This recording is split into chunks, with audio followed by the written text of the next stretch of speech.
ताटाकडे बघून कळालंच असेल की आहे काय. नूडल्स आहे, सोयाबीन चिल्ली, त्यानंतर इकडे आहे मस्त फॅमिली पॅक.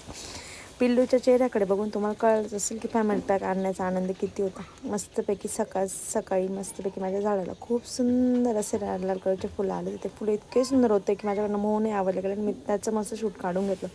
त्यानंतर आहोंचं टिफिन केलं. त्यानंतर हा का बरं डान्स करत होता तेच मला कळत नव्हतं.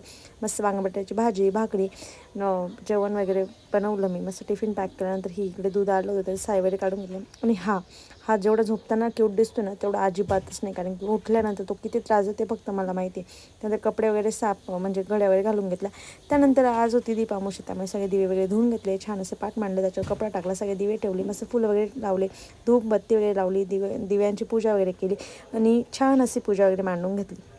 त्यानंतर आज अमावस्या होती, त्याच्यामुळे अमावस्याला ताई आल्या, त्यांना मस्त अमावस्या दिली. नंतर आमच्या इकडं दशामाताचं आगमन झालं. चला भेटू नेक्स्ट